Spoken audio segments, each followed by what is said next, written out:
We're joined now by Democratic Representative Mike Quigley. He serves on the House Appropriations and Intelligence Committees. Congressman, thank you so much for being here with us. You also live there in the Chicago area, in this state of Illinois, and the events we're seeing in Chicago today are really interesting because this event typically draws in very large crowds.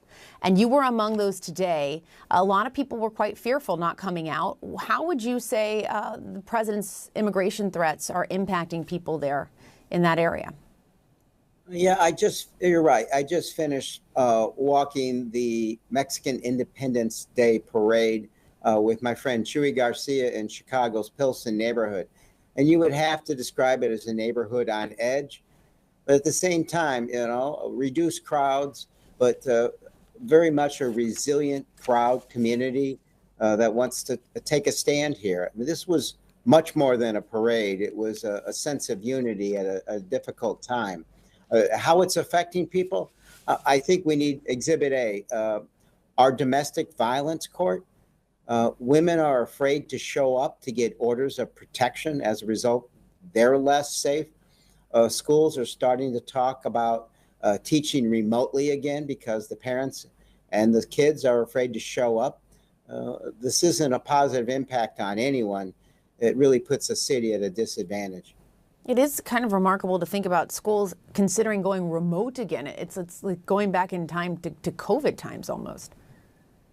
Yeah, and obviously it has a very detrimental impact on parents, on the kids, their capacities to learn, the stress on schools. They're trying to teach everyone on an equal basis. It's very difficult to do and accomplish at this point in time. And when I watch this and I see those raids, what the American president is doing is, in an economy that is dramatically short of workers, he's going after the 11 million undocumented who provide a critical addition to that economy.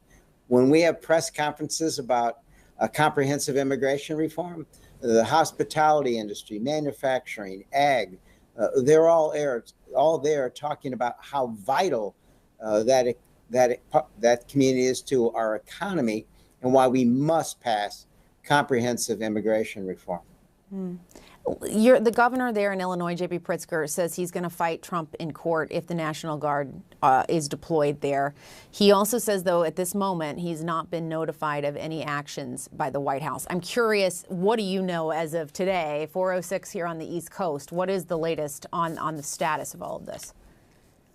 If the president was serious about actually making communities safer, he would communicate. So I haven't heard anything. Our governor's doing the best he can. He hasn't. There's no effort at communication. And as a result, we're seeing what we're seeing. And the bottom line is we spent more money in Los Angeles putting the National Guard there than it cost to hire 2,000 Chicago police officers.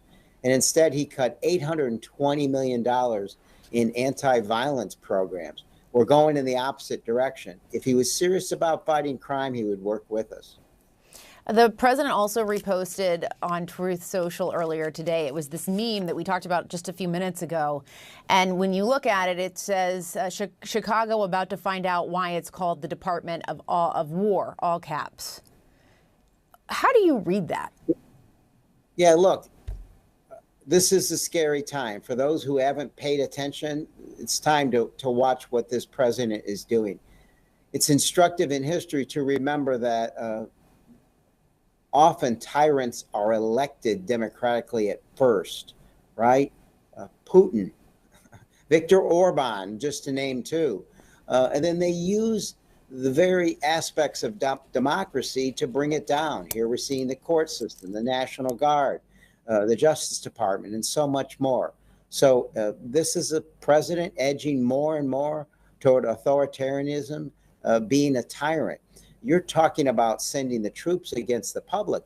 The former general of the Illinois National Guard, General Hayes, said this could create a permanent stain on the image of the military in our country, and it's very dangerous. He's absolutely right, as is our governor, and this is a time to stand up against this. Are you comparing the president to Putin? I'm saying the president is more fond of Putin than he is of democratically elected other presidents. He's never criticized him. He's acting in a manner that Putin would, which isn't often to flaunt the law, but to use it in a way to be destructive of democratic practices. And in that way, he's acting like Putin. And you mentioned the military. Are you concerned that there would be a negative impact on how people relate to the military because of how they're being used? Yeah, look, when you're talking about armored vehicles in the city of Chicago, our business leaders came out last week. Our law enforcement came out last week and said this is a bad idea. It's not effective, and it would harm the image of Chicago. It would harm the image of our military and absolutely have no impact on crime. You're not going to keep the military there as a long-term presence. And again, if you were really serious about this, there are ways to combat crime. The trends are in a positive way, but in no way does the city of Chicago think that we've solved these problems. We're willing to work with any administration in lawful means, this isn't one of them, to complete those operations.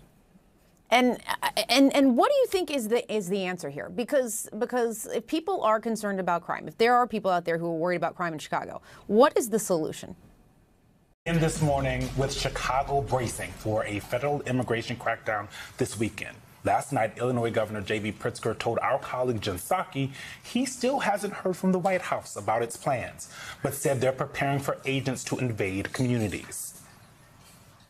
It's, I believe, a nefarious plan. It's one that's been repeated over and over again by, well, tyrannical dictatorships across history, where you try to incite local population into some mayhem by sending in police or other disruptors, and then claim that there's too much mayhem on the ground, and therefore there must be troops that are sent in, and that's how you basically convert a democracy into something other than that.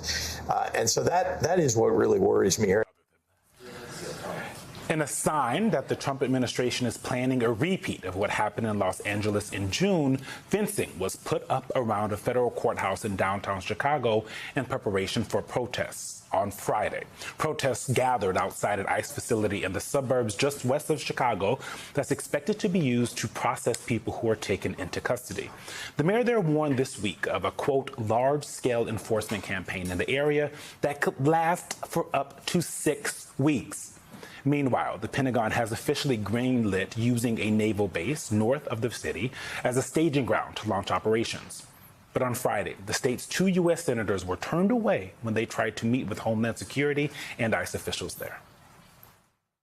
The fact that DHS refused to meet with us, they actually gave everybody the day off and they left the facility and they locked the doors. This is not the action of somebody that is proud of what they're doing, and this is not the action of somebody that is doing something legal. They fled and they're hiding, and that is a clear indication of how secretive they want to be on this effort. And so we are deeply concerned, and we are going to stay on top of it. Joining us now is former Congressman Max Rose of New York. He is a senior advisor to Vote Vets, and Maya Wiley, president and CEO of the Leadership Conference on Civil and Human Rights. Maya, I'm going to start with you because this week, NBC News we have a headline here. Judge rules Trump illegally deployed National Guard and Marines to Los Angeles. The Trump administration violated a 19th century law barring the use of soldiers for civilian law enforcement activities when it mobilized 4,000 National Guard troops and 700 Marines to Los Angeles in June. This feels directly tied to what they're seemingly doing in Chicago, no? Yes, and what Donald Trump has said he's going to do in other cities. I mean, he mentioned New Orleans. He's talked about New York. He's definitely identifying cities that are run by Democratic mayors. Maybe some that look like us. I was going there. I was going there with you, Gene. But also, no matter what a court says and no matter what the law says. And remember, he hasn't said, as all his lawyers will say, is he didn't invoke the Insurrection Act. Right. The Insurrection Act would have been the way he could say, it's not a violation of this law, posse comitatus. If we just make it really plain and simple, he couldn't invoke the Insurrection Act. There's no insurrection. Right. There's no invasion. What he's doing is really saying, I am, I think, distracting from my problems by throwing out fear-mongering, trying to distract all of us into whether, or, he's using the crime metaphor for Washington, D.C., despite the radical reduction in crime rates there. He's using this, he's done the same thing with immigrants, right? Where he said he's used invasion language quite intentionally, including at the beginning of his administration in his executive orders. It was because he always planned to use this crime narrative and immigrants as criminals to do exactly what he's doing. It was in Project 2025. Right, exactly. This was up at the Governor Pritzker's right. It was a playbook, but it is not a playbook on public safety. It's actually a playbook making us less safe. And that's part of what the judge is saying is local law enforcement is for local law enforcement, and police officers right now are saying this is making it more difficult for us to do our jobs. And instead of making sure we're getting crime prevention monies to police departments, training funds, the things that we're helping to get guns out of neighborhoods and prevent gun violence, he cut those things. But he's created what essentially has become his police force, and he's using it as his personal army instead of allowing elected leaders and Chicago on edge. Trades cut short. Schools whispering about going remote again. Not because of COVID, but because of Trump's immigration raids and threats to unleash the National Guard. Let it sink in. A sitting president talking about deploying armored vehicles in American neighborhoods against American citizens. Congressman Mike Quigley just walked in Chicago Mexican Independence Day parade, and what he described, a community proud, resilient, but scared. Women too afraid to show up to court for protection orders. Parents keeping kids home from school. That's not safety, that's fear. And then there is Trump post on Truth Social, Chicago court, about to find out why it's called the Department of War, no defense, not peacekeeping, war. Think about the symbolism there. This isn't heroic anymore, it's speculation. Even Illinois governor says he hasn't gotten a single card from the White House. No coordination, no communication, just threats, memes, and chows. And remember, when Trump tried this in Los Angeles, a federal judge ruled it illegal, violating law that have stood since the 19th century to prevent presidents from turning soldiers into cops. Quigley compared this to the tactics of tyrants, using democracy's own system to dismantle democracy.